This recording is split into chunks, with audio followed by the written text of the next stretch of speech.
that's crazy. Now I'm thinking about it, because in that time I did not have any idea if I would ever be back in Nepal.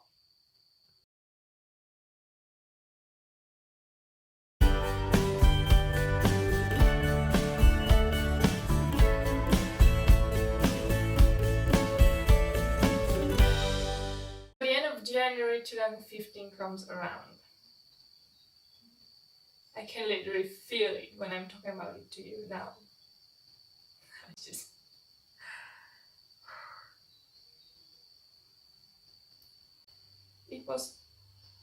I was just sick one day before leaving.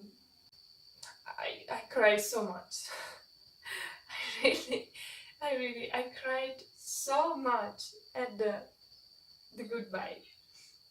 There was like a whole goodbye party, fellowship time at office organized for me.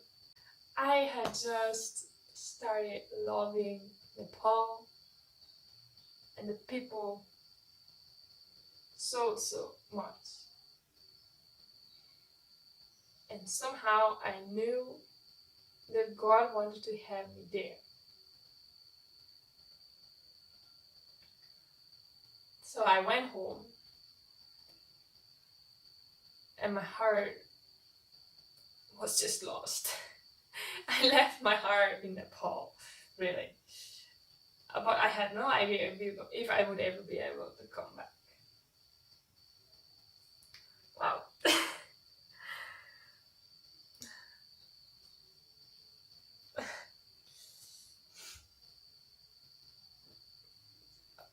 It happened every time, by the way. Of course, I came back to Nepal many times again. But every time leaving Nepal, I literally cried my heart out.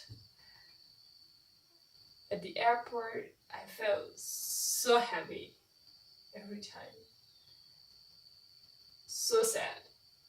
In the plane, I remember just hiding myself in the blanket and just crying. Just crying.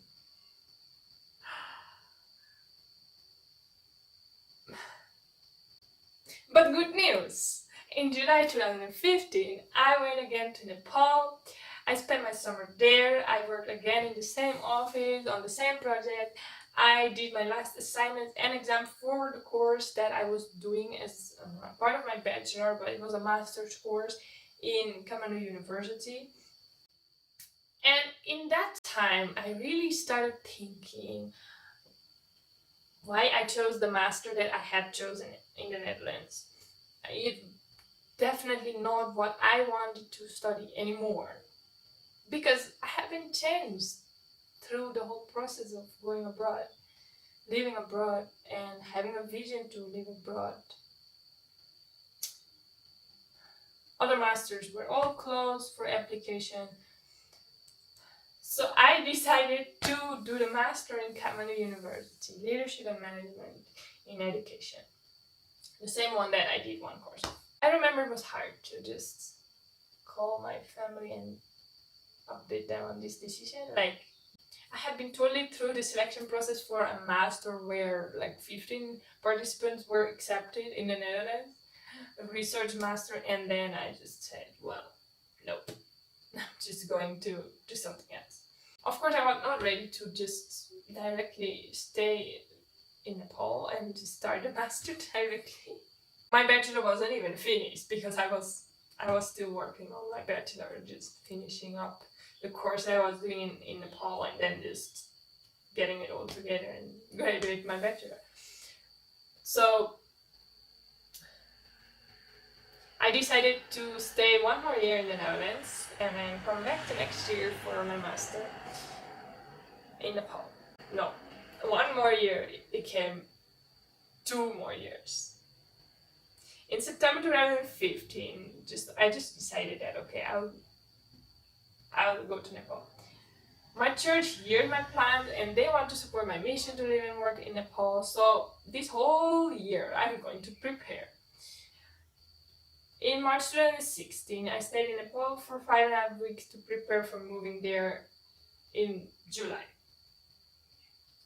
Then in June, I'm in a Bible school, I'm studying, and the mission organization that I just contacted with, that I wanted to work with, they informed me that, we cannot send you to Nepal right now, but only in January next year. Because in Nepal, there was just a little bit of trouble going on with the organization that they wanted me to work with. So, plan cancelled. So anyhow, I just visited Nepal for 3 weeks in August. And fun fact, that was the first time that I real life dated my now husband. After 4 months online. And of course, we had been meeting in real life first. Anyway, that story for another video. Excited about that. In September 2016, I started training with the mission organization, but after receiving my report from the psychologist, and it was negative, not sufficient, they did not want to send me or employ me as a missionary. Of course, I had taken these whole comprehensive tests. I had ticked the boxes, very honestly. But let me tell you, I struggled a long time with the emotional instability that this test had pointed out in me. So more than 3 years, I have been struggling with this. But let me tell you, if you're struggling with anything in your character, anything from your past life, if you have accepted Jesus as your Savior, if you know that you're loved by Jesus, then leave it. Just leave it. I decided to leave this behind and just say, okay, this is my past life, this is my old life. I'm not gonna care about it, I'm just different. It's not who I am. Recently, I finally got the real freedom from that when I heard a sermon of Mohler, or I don't know how you pronounce his name. Thank you, Todd, for sharing this sermon on your channel. Dan said, our past does not define who we are, because we are new creation, and new is new. Not just like refurbished or something, no, it's new. Psychology just studies fallen man. I just want to know who I am in Jesus and who Jesus is in me. It's literally what he said, or maybe he said it in a different order, but I still remember. This is what I want to say, what I want to think. I want to know who I am in Jesus and Jesus is in me. And I'm a new creation. So whatever. Of course, still I have some emotional instabilities. Who cares? I'm not going to let it define who I am anymore. And I realized that my husband is right. Because he always said that, what do you care about these damn psychologists? And yeah, it's true, it's just numbers that do not define who we are in Jesus. That was not exactly what he was trying to say. Till maybe a few months ago, he was still pointing out my emotional instabilities in me. But okay, together we can overcome this and we can just say, yay, that's past. Let's just think about today and not repeat all these mistakes from the past and how I used to be. Today, from this morning, I'm different again. And if I fall back again, then let's get over it. Okay. Back to the story. It is October 2016 and I have got this note from the mission organization. Now I start to realize what I initially wanted but never truly defined for myself. I want to live and work in Nepal for the rest of my life and manage my own income. Sustain myself, let's say. Not depend on any mission organization, because depending on a mission organization, it might be great for some people, but you have to report to them every time. I don't know, it's just a whole lot of struggle. And I'm just an independent girl, and I just want to do whatever I want and not be pinned on anything that they want to do me, and like writing every report and everything. That I was happy to be free now. So I decided to get a job in the Netherlands for just half a year, and I moved to Nepal in July 2017 so that I could start my master over there. As a Dutch student, you can get some loan from the government for your studies, and even if it's studies abroad. So I just decided I'll just use my loan and live there and get a study visa to be able to stay in Nepal. That's what I did. I worked for half a year in a school in Holland. It was really, really relevant working experience. And then I just sold all my stuff and moved to Nepal. And secretly, I already left my guitar and a bag of clothes in Nepal with my now husband before. But anyway, that's just secret. With just one suitcase and the vision to work for improvement of education, I arrived in Nepal. And I had no idea what my task would be, but I just trusted God. I trust God that He will show me in His time, as He has always done in the past years. So first thing first, I did a 2-year master. I continued to work on the project that I worked in my internship. God provided me with a great husband. We married in March 2018. After 2 years relationship, sometimes together in Nepal, sometimes together in the Netherlands as well, one time, and most of the time just long distance. Yeah. After finishing my studies, we moved to Ilam, near to our parents, and we started a church here and a goat farm on our parents' land. So that's where we are now. So let's see where God will lead us next. I think the story ended very abruptly, but I am sure there will be next stories of my journey in the future. This is just where we are now.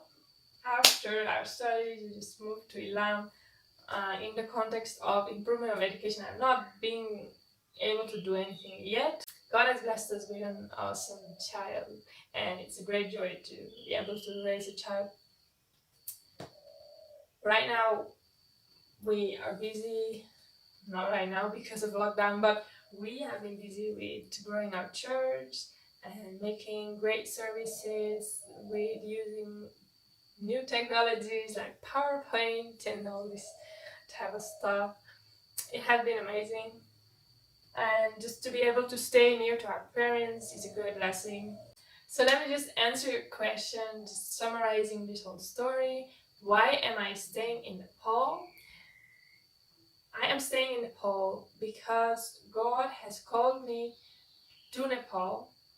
He has called me to do something on education improvement in Nepal. I have yet no idea where and how it is gonna be, but it will be.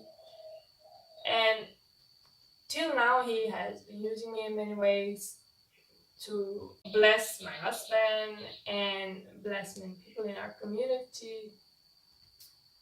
And on the other hand, as I already told you, it's two-sided. So yeah, I have been learning a lot. Of course, I've been learning the language, I've been learning cultural things, I have been learning just personal characteristics, and I have been blessed a lot in terms of worshiping the Lord, just learning how to worship and how to lead in church as well. So definitely, up till now, staying in Nepal has been a great blessing to me, and God is really making me a greater person through it. And I'm really, really excited to see what He has in store for us next. And yeah, I just want to encourage you, do not give up. Do not give up. Really, do not give up, because God has His own timing, and sometimes it takes 2 years instead of 1 year. Sometimes it just doesn't work out how you were thinking that things were going to work, or how others were trying to move you forward. God has the best in store for you, and just I hope you are encouraged by my story and my journey to go and continue in yours, and just pray into what God has in store for you, because God is faithful. And what I have been seeing and realizing every time, He keeps working and He does everything in His time, and He'll make it work out perfect according to His perfection, not mine. So thank you so much for watching this video. I pray that you're encouraged so much by this, and God bless. See you in the next one.